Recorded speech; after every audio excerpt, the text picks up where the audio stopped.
एक मारवाड़ी था, उसको घूमने का बड़ा शौक था।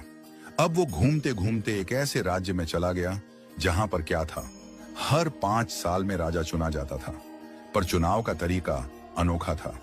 एक हाथी आता, सूंड में माला लेकर, और सबके बीच घूमता था। जिसके गले में वो माला डाल देता वही राजा बनता था। अब क्या हुआ, हाथी आया माला लेकर, थोड़ी देर इधर उधर देखा और जाकर माला इस मारवाड़ी के गले में डाल दी। मारवाड़ी हैरान, अरे भाई, मैं तो घूमने वाला आदमी हूं, ये कहां फंसा दिया। खैर, उसे राजा बना दिया गया, सिंहासन पर बिठाया गया। राजपुरोहित आया, तिलक करते हुए शर्तें सुनाने लगा।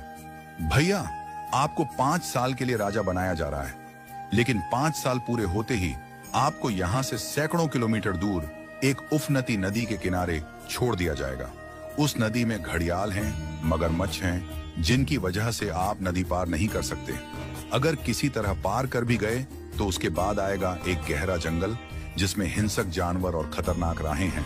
वहां आप जानो और आपकी किस्मत। अब तक जो भी राजा बना था उसे मालूम था कि 5 साल बाद मरना तय है, तो वह 5 साल बस ऐश करता था, भोग विलास, मजा, तामझाम। लेकिन यह मारवाड़ी अलग निकला।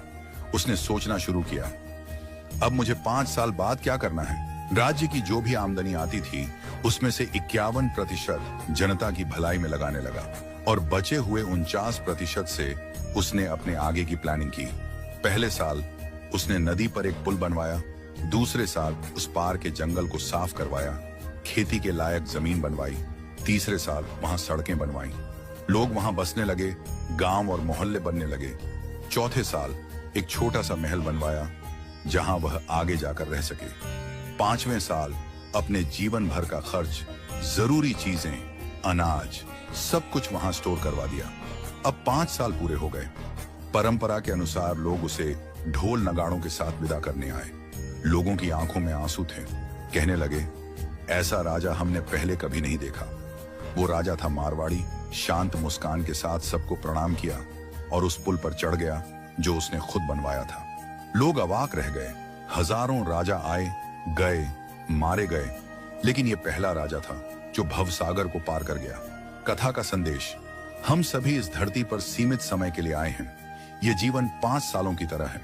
जो इस समय को मौज में घमवा देता है वो अंत में उस भवसागर में गिरता है जहां मगरमच्छ, घड़ियाल, दुख और पीड़ा है।